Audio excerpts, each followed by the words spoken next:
Assalamualaikum. நான் உங்கள் ஷிஃபா குக்கிங்லேருந்து பேசுகிறேன். இன்றைக்கி நம்ம என்ன ரெசிபி பார்க்க போகிறோன்னா, நம்ம வீட்லேயே நல்ல ஒரு வாசனையான கரம் மசாலா எப்படி செய்கிறதுன்னு தான். வாங்க என்னோடய ஸ்டைலில் எப்படி செய்கிறதுன்னு சொல்கிறேன். இப்போ நான் ஒரு பேன் எடுத்திருக்கேன். இதில் ஒரு 3/4 ஸ்பூன் மிளகு, எல்லாமே ஒரே டீஸ்பூன்லேயே அளந்துக்கோங்க. அதே டீஸ்பூன்லேயே 1 ஸ்பூன் ஜீரகம், 2 டீஸ்பூன் சோம்பு, 1 டீஸ்பூன் தனியா, 1 டீஸ்பூன்லேயே கொஞ்சம் நல்லா நிரம்ப ஏலக்காய் போட்டுக்கோங்க,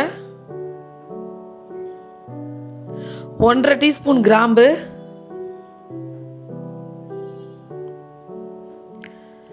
பட்டை வந்து டீஸ்பூனில் எடுக்க முடியல, நீங்கள் டீஸ்பூனில் எடுத்தீங்கன்னா 2 டீஸ்பூன் வரும் அந்த பட்டை. அதே டீஸ்பூனில் ஒரு 2 டீஸ்பூன் பாசி, ஒரு 4 பீஸ் மராத்தி மொக்கு,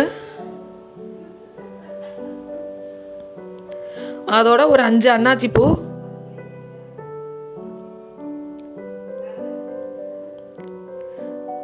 பிரிஞ்சி இலை வந்து ஒரு 3 இலை சேர்த்துக்கிறேன். இப்போ இது எல்லாத்தையுமே நல்ல லோ ஃப்ளேமில் வச்சு அடுப்பில் வறுக்கணும்.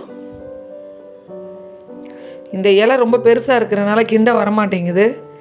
இப்போ நான் இதை பிச்சு போட்டுக்கிறேன். அடுப்பு வந்து லோ ஃப்ளேமில் தான் இருக்கணும். கொஞ்சம் ஹை ஃப்ளேமில் போனாலும் முதல்ல அந்த ஜீரகம் கருகிரும். நமக்கு லோ ஃப்ளேமில் இருந்தால் தான் அந்த ஜீரகம், பட்டை, அந்த பிரிஞ்சி இலை எல்லாமே ஒரே லெவலில் வறுத்து வரும். பாருங்கள், உங்களுக்கு இப்போ அந்த ஜீரகம், தனியா எல்லாம் நல்லா கலர் மாறிடுச்சு, பட்டெல்லாம் நல்லா கிறிஸ்பி ஆயிடுச்சு. இப்போ அடுப்பை ஆஃப் பண்ணிவிட்டு நீங்கள் அதை உடனே வேறு பிளேட்டில் மாற்றிடணும். இல்லைனா அந்த பேனோட ஹீட்லேயே ஜீரகம்லாம் கருக ஆரம்பிச்சிடும். வேறு பிளேட்டில் மாற்றி நல்லா ஆற வச்சுருங்க. நல்லா ஆறுனதுக்கப்புறம் மிக்சியில் போட்டு நல்ல ஒரு நைஸான பவுடராக நுணுக்கிக்கோங்க. பாருங்கள், நல்ல ஒரு ஃபைன் பவுடராக நுணுக்கியிருக்கேன். பார்த்தீங்களா, ஒரு சூப்பரான ஹோம்மேட் சுத்தமான கரம் மசாலா. நல்ல நைஸாக இருக்குது, நல்ல ஒரு ஃப்ளேவரோடு இருக்குது. நீங்களும் உங்கள் வீட்டில் இதே மாதிரி ட்ரை பண்ணி பாருங்கள். ட்ரை பண்ணி பார்த்துட்டு எப்படி இருந்துச்சுன்னு கமெண்டில் சொல்லுங்கள். என்னோட இந்த ரெசிபி உங்களுக்கு பிடிச்சிருந்துச்சுன்னா என்னோடய சேனலை லைக் பண்ணுங்கள், ஷேர் பண்ணுங்கள், சப்ஸ்கிரைப் பண்ணுங்கள். சூப்பர், சப்ஸ்கிரைப் பண்ணுங்கள். தேங்க்யூ.